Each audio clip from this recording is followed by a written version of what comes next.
Hello, and welcome to Undressing the Issue. I'm Julia. This is my podcast.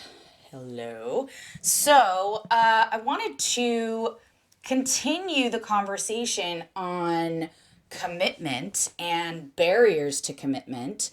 You've already heard me talk about some of these barriers, and what we touched on was barriers that come along with the dating culture that currently exists with the internet and access to different people and people being disposable, having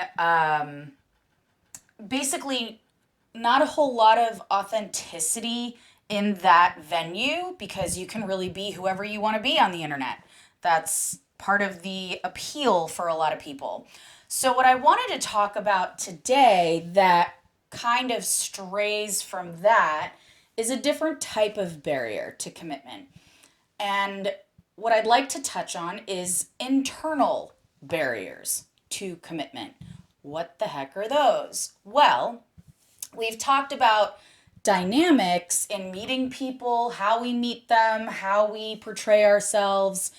But I wanted to talk about what happens for us internally, meaning our emotions, our personalities, our own experiences, our interpretations of those experiences, and where those interpretations come from, and how that gets in the way of commitment. So, in a previous episode, I'll start off with this big barrier because I think it's such a pertinent topic when it comes to commitment. They're actually intertwined and related. But in a previous episode, I talked about attachment theory, attachment styles. Just to give you a quick refresh, what I touched on was how our attachment styles as adults in our relationships, romantic relationships included, how those styles are shaped by our earlier experiences in childhood and even later on. And I believe I also talked a little bit about how those styles can be further shaped or changed later on in life if we have specific experiences or traumas or things that happen to us. So, if you remember, or if not, maybe you may want to go back and give it another little listen. We talked about four specific styles: secure attachment, anxious or preoccupied attachment, avoidant attachment, and dismissive attachment. So, in secure attachment, we talked about how this is the healthiest form. Well, by we, I mean I talked about it. Okay, correction. So I talked about how insecure attachment, um, I should say within secure, because that sounds like insecure, not insecure. Okay, so within secure attachment, this is the healthiest form. So it's when people are able to connect and be open and vulnerable and share and basically experience emotional intimacy on that level, and are also able to keep themselves safe and set healthy boundaries when they need to as well. So it's being able to have a healthy balance of allowing certain people in and being able to keep certain people at a distance if it is beneficial. We also talked about anxious or preoccupied attachment, and we talked about how this is that attachment style where someone is almost constantly in a state of fear of abandonment. Um, there's a lot of self esteem stuff that plays into that, and we're going to get into the self esteem stuff because that's huge when it comes to commitment.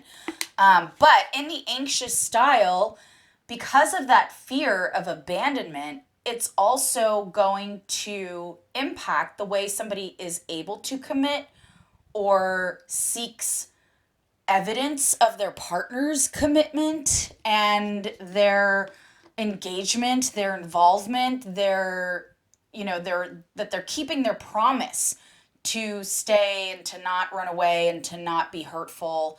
So with the anxious attachment style, commitment is either awesome or it's terrifying. It's terrifying because there's still that fear, that unresolved fear that you could leave me at any time and that's going to really hurt. Or it's, I don't really want to get into this because I have this belief that I'm definitely going to be left. I'm definitely going to be abandoned. So I don't even want to begin to participate because I know I'm going to get hurt. And remember, fear is irrational. Even if there is no evidence to suggest that the person that me, if I'm anxiously attached, or if I have that kind of style, even if there's no evidence to suggest that my partner is going to leave me, because that has become this internalized belief of mine, I'm still going to constantly kind of sleep with one eye open and wonder and be scared and be suspicious and be, engage in all sorts of behaviors to try to guarantee that this person doesn't leave me, to keep them around. Hang on, I gotta take a sip of water. Okay, so with the anxious attachment style, it can get in the way, obviously, it can serve as a barrier because of that fear that, I'm gonna be left behind in the dust and I'm gonna be excluded, or someone's going to take their love for me away from me. As far as the avoidance style, this one is interesting because this is where you see sort of like that commitment phobe type, where they want the connection, they want the relationship, if you remember, and they also are apprehensive. They're a little bit gun shy to allow anybody to get too close. They keep people at a distance. They sometimes will pull away if it's feeling too uncomfortably close. They like to sort of manage the space, the emotional space between themselves and their partners because of their discomfort with it getting too close. And that discomfort oftentimes lies in self-esteem stuff for them, that they may not be worthy of really truly being loved, or if the person got too close, that they would get to know them on such a deep level and start seeing them differently. And once that happens, that'll be the end of that. So the avoidant attachment style is also going to have trouble with commitment because they're always going to kind of feel like they have one foot in, one foot out. They could take it or leave it. And for their romantic partners, that's really tough to deal with. And I often use the analogy of the cookie in describing what this is like for the partner of an avoidant person. Basically, the partner of this avoidant person gets involved with them and they're like, oh, I love this person and they're awesome and I really want to get to know them and be close to them and spend time with them and talk to them and, really just accept them and embrace them and pour love all over them like it's freaking maple syrup on pancakes. And what they get is basically they're seeing this person as this delicious, yummy cookie. It looks like it's gooey and warm and it's just perfect. And they just want this cookie. It looks so good. I want the fucking cookie. But what they end up getting is the cookie is sitting in front of them and they can see it and they want it and their mouth is watering, but they're just getting crumbs. They get a little bit of a piece here and then they can't get the cookie for a while and then they get another little crumb and it's enough. The crumbs are enough to keep them hanging on and hoping for more, but they're never able to actually get the whole cookie. And for people on the receiving end of that, for the one looking at this cookie and not able to eat it, it's this never-ending chase. It's like, great, I got a crumb. Oh, that was so good. I want another bite. I want more. Why can't I just have the whole cookie? And what they find is that they're never able to get it. And those crumbs are so good in the moment, but it's just not enough. And for that person, it can really be depleting. It's exhausting to constantly be in a state of chasing after that next crumb and never actually being able to get the whole cookie. This is going to impact that person's self esteem, their sense of really truly being committed to that this person really loves them because, again, they're sensing that 1 foot in, 1 foot out. The 1 foot in is the crumb they're getting, the 1 foot out is the fact that they're never able to have the whole cookie. And for some people, it's not enough and it can destroy the relationship because it really doesn't feel connected. It doesn't feel like commitment. It doesn't feel like it's solid and stable and we can really trust this.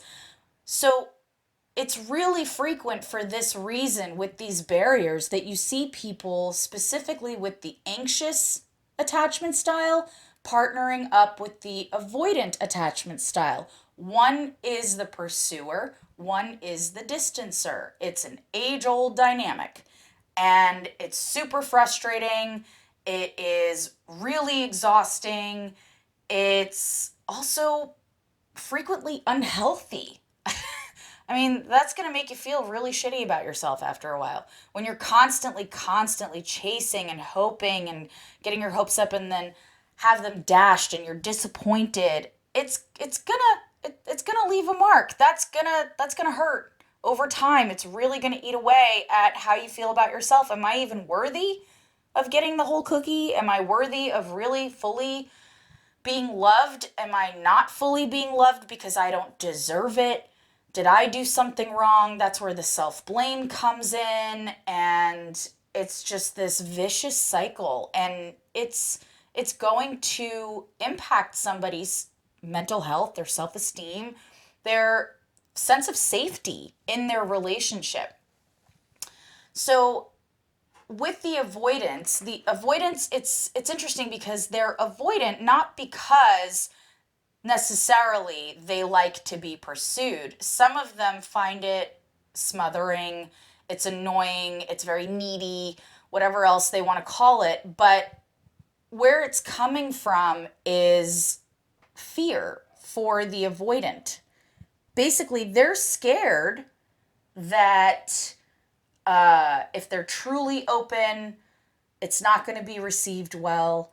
They're also scared that I also don't want to set the bar too high. If I start doing well with this, then it's going to be expected. And that's just a whole hell of a lot of pressure. We don't want to do that. Fear of success. Oh no. But with avoidance, it's complex because it's also not only based in fear, but it's also often based in trauma.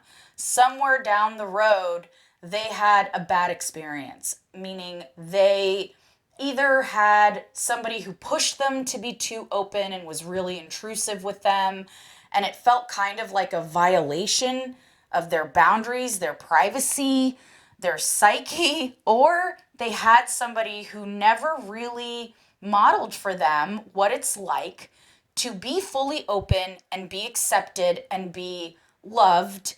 And maybe they were in a position where they had to be a caregiver to a parent versus having a parent really provide care for them and make them feel seen, cared for, loved, important.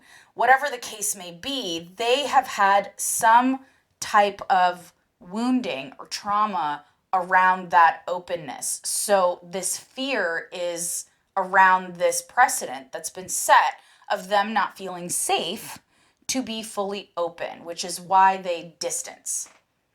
And for a romantic partner who sees them, through rose-colored glasses, I think you're great though. I would never do that.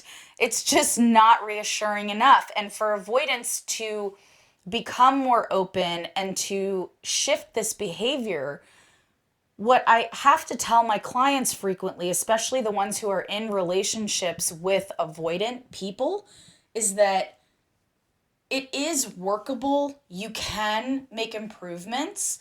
An avoidant person can learn to establish safety and open up more and be more vulnerable and more communicative, but it takes time. It takes a very long time. And it's a slow moving process, and it can feel painfully slow at times, or it can feel like we're not making any progress at all because it's just so marginal. So I think that that is an important component that needs to be discussed when we're talking about barriers to commitment, is our attachment styles, where that comes from. So one of the things I've just talked about a lot, which is the second barrier I want to touch on, is self-esteem. Self-esteem is a huge one, and it's one that drives our attachment styles as well.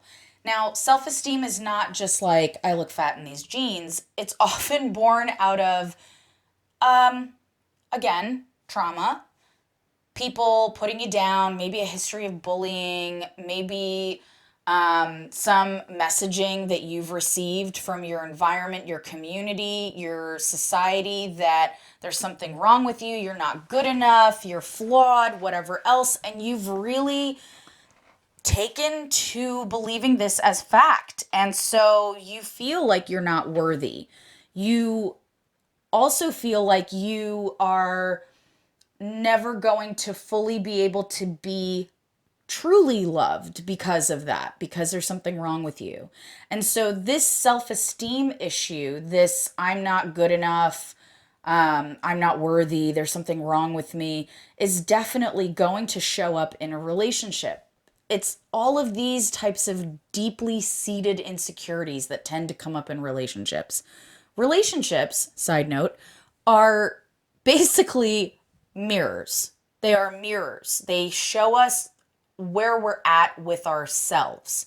And if you're not good with yourself, meaning you've got these self-esteem issues, you've got these self-worth issues, and it's fine when you're alone because they're not really challenged. Nobody's pushing that nerve.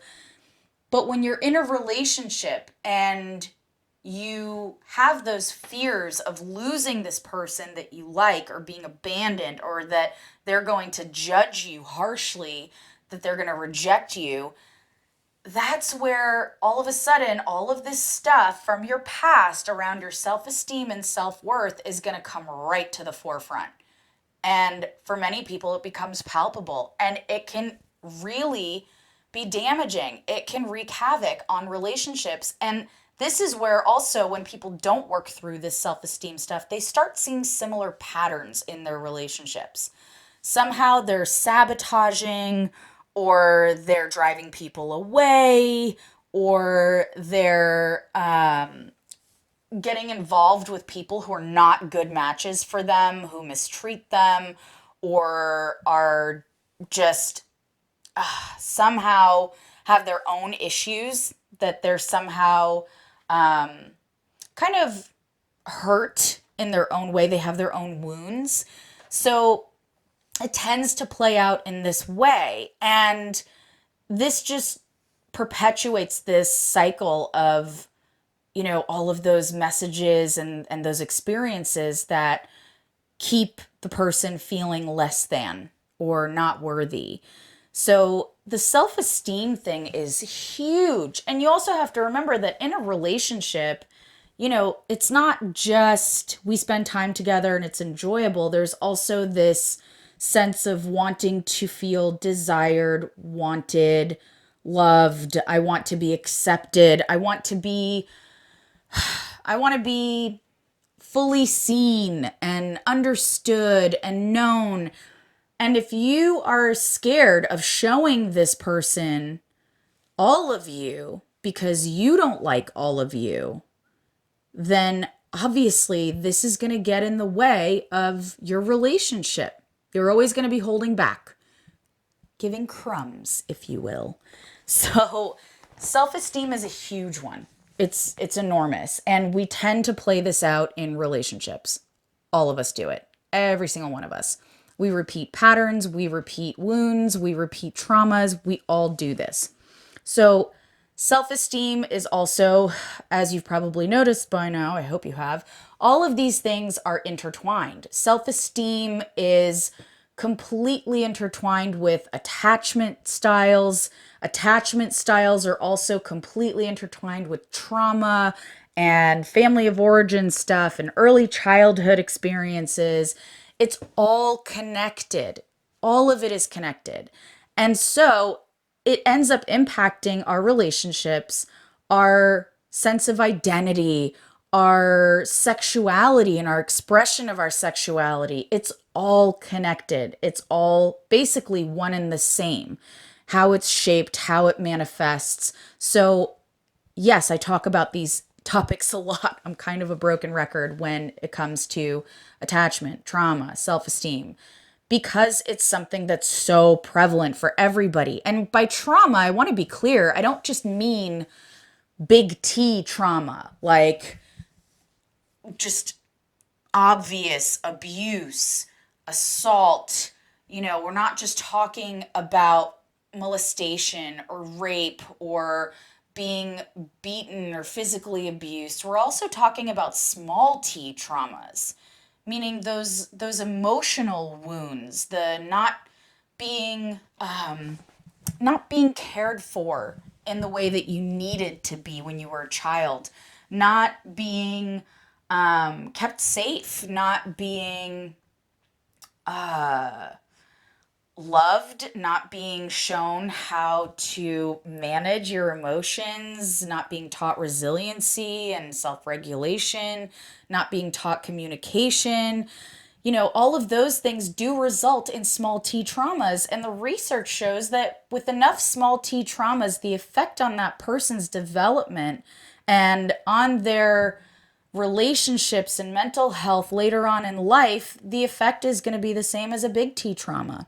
So this literally alters your brain as a child when you're developing. If you're constantly experiencing traumas of any kind, it's going to affect the way your brain develops and functions and how you approach different situations, because your startle response, your cortisone levels, your defaults are adjusted when you constantly have to be in a survival state. So that brings me to number 3 of our barriers, which is trauma. Yay, trauma. So trauma is absolutely going to affect your ability to commit. If you've been cheated on, lied to, if you've been ghosted, which is basically abandonment, and it is abusive, do not ghost people. Okay, there's my disclaimer. You're going to have trust issues. If you've been put into situations where you've been hurt or you've been unsafe, where you also have been manipulated, duped, you're going to have trust issues. And trust is such a huge, huge thing that is necessary to have a healthy relationship and to be committed and feel loved and be able to manage the things that happen in relationships that are going to test how healthy and strong your connection is. So if you don't trust this person, if you don't trust them to not cheat on you, if you don't trust that they're telling you the truth, if you don't trust that they're going to be consistent in how they show up for you, with you, when they're not with you, but keeping you in mind, you are going to be struggling to feel safe in this relationship. It is going to suck. It's going to be difficult. You're constantly going to be in a state of fear. That's what trust does. And when you're constantly in a state of fear on your body physiologically, that's a constant state of stress, meaning, again, cortisol levels. And when you have elevated cortisol levels for an extended period of time, and this happens to you regularly, it's going to wreak havoc on your health. So this is where I make a book recommendation. But Dr. Bessel van der Kolk wrote a book called The Body Keeps the Score. And it's all about how trauma, emotional trauma, manifests in the body in medical issues, physiological problems, that there is a direct connection between our physical and our emotional. And the book is incredible. If you're interested, I highly recommend it.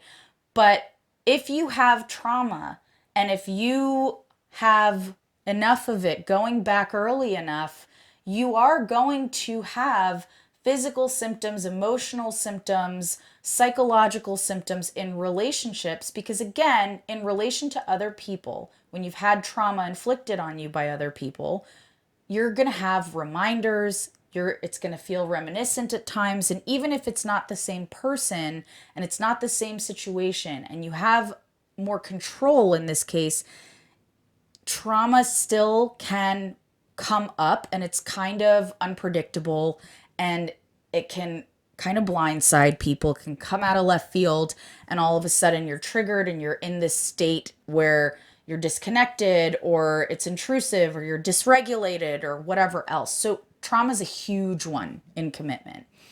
And the other piece that affects commitment with trauma is that safety piece. Even if you've established that this person is trustworthy, that safety piece can be triggered in so many other ways. Just because they're not lying to you or cheating on you or abusing you doesn't mean that because of your trauma that you're going to be able to still feel like you are important to them, like you are completely safe with them, even in other ways. Maybe around money or around stuff around the house or even around being considered and included in all these other ways. It's gonna be affected. So if you have trauma of any kind, big T trauma, small t trauma, it's going to impact your relationship and your ability to commit and also to receive another person's commitment to you. So the last one that I want to touch on as far as an internal barrier to commitment is communication skills. So people talk. I'm a talker, clearly. And what is interesting is that people often don't pay attention to how they talk. They're just not really self-aware. They're just used to kind of running their mouths. And they lack healthy communication skills. And sometimes they don't even realize that they're lacking them. So what I mean by communication skills is how people approach a topic, especially when there's conflict or there's anxiety or there's just tension or there's emotions involved and they need to either handle their own or handle their partner's emotions. How do they communicate around this? So I'm going to go on a brief rant here. There are 4 primary communication styles, okay? So let's go back to the cookie. Remember that delicious cookie? Okay.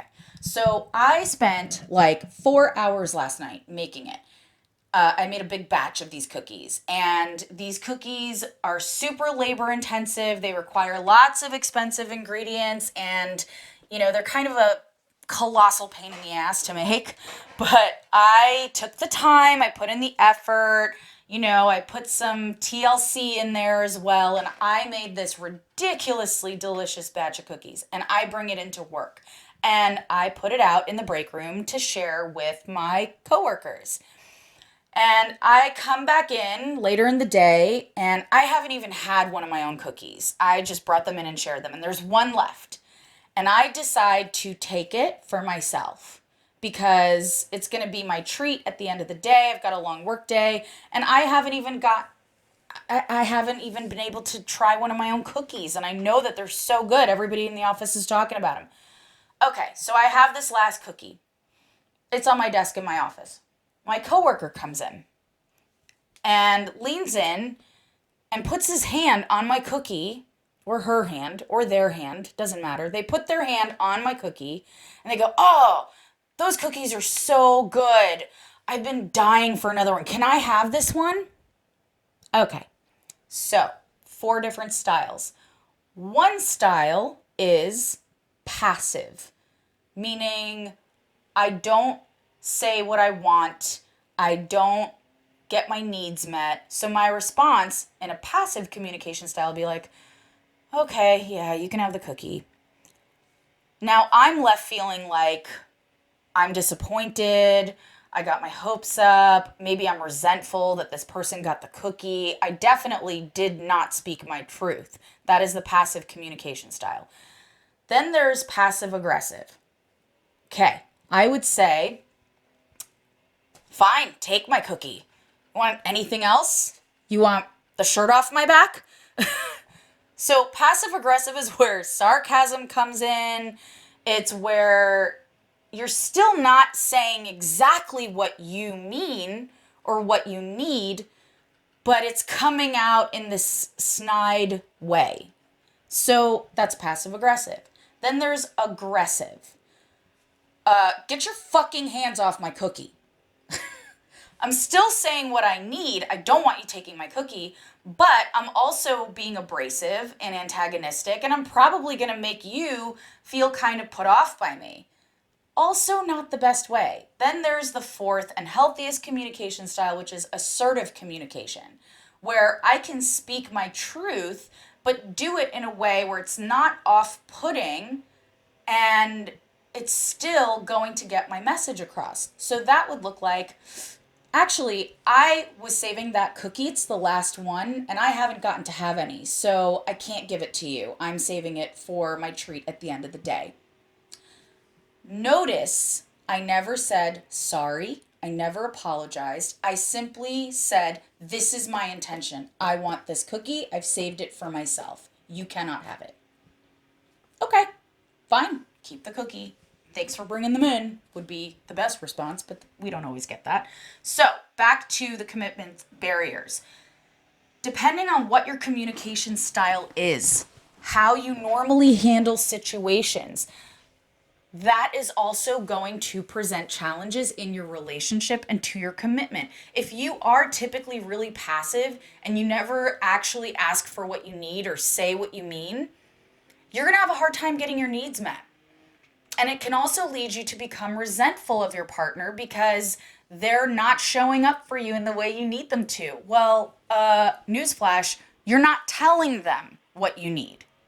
So that communication style can also play a part in kind of driving you away from each other.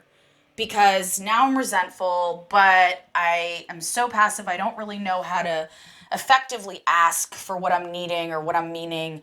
And here we are, and it's this standoff, and we're two ships sailing past each other in the night. Now, if you're passive aggressive, at some point that can turn into hostility. It can turn into hurt feelings, offensive conversations, offensive behavior. Now we're offending each other. Now someone else is being put on the defensive. And this is like the easiest way to start a fight. You're not actually communicating what you need, though. You're putting the other person on the defensive, but you're also not clearly saying, actually, this is what I need. It's fine, do whatever you want. It's kind of like the classic when you ask someone, when you see that they're clearly salty and upset, and you say, hey, what's going on? Are you okay? And they go, no, I'm fine. And they're still salty, and they still have a sourpuss, and it's so clear that they're not fine, but they won't tell you. And they probably could use some type of conversation around this, maybe even an apology or an acknowledgement or something, but they're telling you, no, I'm fine, I don't need anything. Essentially, you're lying. It's not true. So say what you mean. Now, with the aggressive form of communication, this is just downright rude. And it's also, in some ways, it's also abusive. I mean, you can't talk to people like that all the time and still expect them to feel comfortable around you, want to come around you. And also, I want to touch on the fact that with the passive aggressive and the aggressive, it's defensive. You're sitting there feeling like you're being threatened or attacked, or somehow someone's encroaching on something that's yours, or you're not being attended to the way you need to be. And rather than actually communicating that, you're being defensive yourself. You're putting them on the outs with you, which is completely counterproductive to what you actually want, which is that connection. So, communication skills are huge in relationships. And being assertive and communicating assertively is so difficult for people because, A, there's the fear that I'm going to upset this person if I'm honest with them. I don't want to hurt their feelings. I don't want them to think I don't like them anymore. There's that. And if you remember my boundaries talk, if you're so worried about how the other person's going to take it, you are basically taking care of their needs instead of your own. So yours come first, by the way. PSA there. Your needs come first.